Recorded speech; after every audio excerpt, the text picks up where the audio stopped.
drum is different. Everybody has their own concepts. My concept, I know, is very different from most people's. I don't use any damping or very little. Very open sound. I mean, the sound actually comes from here. That's really where the character of the sound comes from. But no, I like a very open, orchestral, natural sound. This is also the reason why you have a quite unusual selection of microphones that you use on your drum set. The reason I use those microphones, I use for live, I use KSM 137, and for the studio I use KSM 27. They're just a better sounding mic than a Beta 98. You know, the Beta 98 is this big. And it was for the size, back in 1994 or 95, it was when I think they came out. I mean, maybe they came out earlier, but I started using them then. I was actually amazed, and I put it up, and the rest of the band looked at this thing and just laughed. And so did Elliot. And do you know what was really interesting? We had a 67, and we had a 98 up. And Elliot was kind of going like, and I could see him in the control room, and he was going...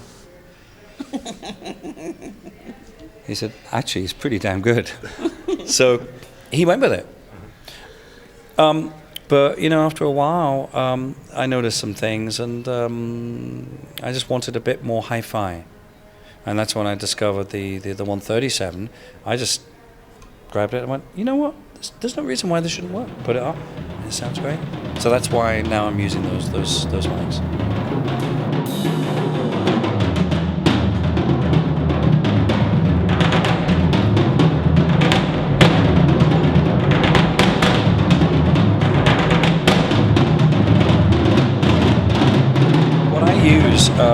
When I record in the studio, when I record a bass drum, I often put a paint can, a 1 gallon paint can, in the bass drum, sitting on a piece of foam or a towel or something.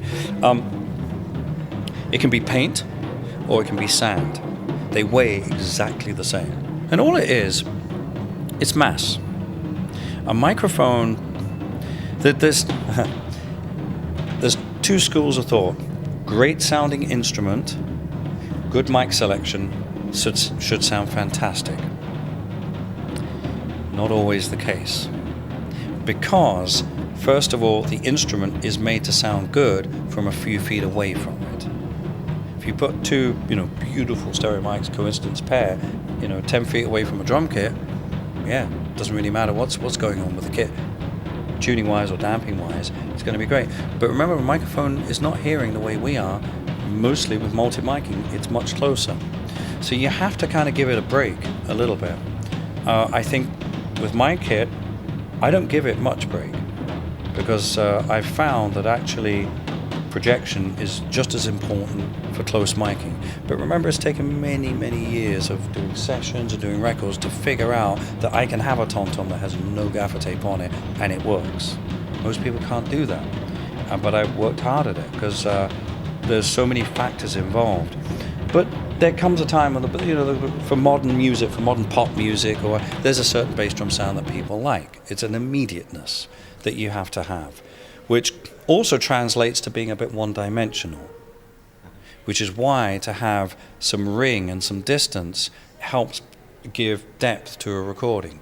That's why having microphones, which are not right on the instrument, have a little space from them, but you pick up this dynamics, which gives you depth of field. It's like a camera lens.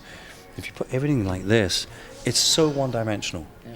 But again, it's horses for courses. It depends what you're doing. So the kick drum has a lot of frequencies, especially mine, the 24-inch. And sometimes it's just too much for the mic really to cope with. To the ear, 10 feet away, it sounds great.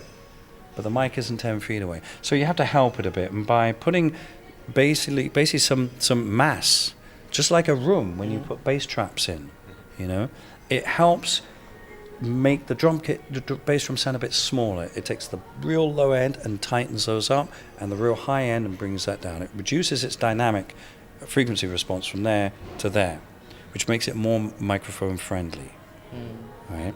So what I tend to do, my approach is to use a mixture of very studio, kind of making the instrument sound not so good, but making it record well, with classical jazz recording. And I used both techniques kind of in one. That's why I'm using a Baden 52 on the bass drum, dynamic mic. And I could use, I could throw anything in there. SM7, it's a great bass drum mic. It doesn't have the horrible top end that a 52 has. That's the only thing about it. It's a bit clicky. I'm always notching it out. The prototype that Shure made was perfect. I'll tell it to my colleagues in here. I had one of the prototypes. It was perfect, but they were looking for a live thing, and everybody was going to the channel strip and adding a little bit of 2.5 or a bit of 6K. And so they built it into the capacitor itself, to the capsule itself, and to me it actually spoiled it. But I could throw anything in there, and as long as the drum sounds good to start with, and with a paint can or sandbag or any mass, it really does help. So that's what he's talking about. Hard to do in a live recording because then it actually affects the sound live. And I did that in Live from Amsterdam. And Colin Northfield, our sound engineer, he didn't like it. He was used to having the drum be more resonant and be a little wider for the PA. So it's interesting. I can feel it too when I play it. I feel it. It's very different. So anyway, no. Interesting story. Okay, let's talk a little bit about your playing, and maybe for some drummers that are watching this, how do you warm up for a show? How do you prepare for a show? Well, hopefully, if I can warm up, not unlike this morning. I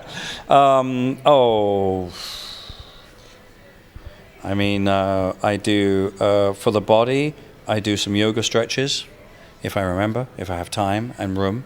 Sometimes the dressing room is small, and the hotel room is small, but that's really an important thing. And the older you get, it's kind of important. If it's a 2-hour show, you need to just warm your body up a little bit. So a few stretches are probably the best thing. And for warming up, I don't go in for like real speed, because if you can't do that 10 minutes before the gig. But what you can do is warm up in terms of accuracy. So I actually practice very slowly. I just do kind of a slow thing. It's accuracy, transition between singles, doubles, triples, 4 strokes, and back down. Because the most important thing when you play the first song is not only that the tempo be absolutely bang on, but that you're relaxed and your transitions from the intro to the verse to the chorus is settled. Most young bands, it takes like 3 or 4 songs to settle down. But when you got a band, I'll just do, my band that I'm in, Toto, we can't do that because people have paid a lot of money to see, us play. We can't wait for 3 songs to warm up. It's got to be as soon as we hit the stage. So that's why I don't think about the speed so much. I think of being really accurate. And the hardest thing is to play slowly, accurately. So that's kind of what I concentrate on. So a little bit faster once I kind of loosen up, but then I'll go back slowly, really slow, and make sure they're absolutely consistent. And that way I'm kind of more in control. It's control. That's really what it is. One last question for people that would like to see you live here in Germany. Any plans for you coming over, playing live here in Germany pretty soon, or? Yeah, we're Toto. We're doing a few festivals. It's just a short tour. We're not reforming. This is just a special tour, really, for Mike Porcaro, who is going through a very rough time right now. So everybody agreed that we should come out and do some gigs, and that's really what we're doing. We're just playing a few gigs. It's a different band. It's going to be good. It'll be great. And so that's my next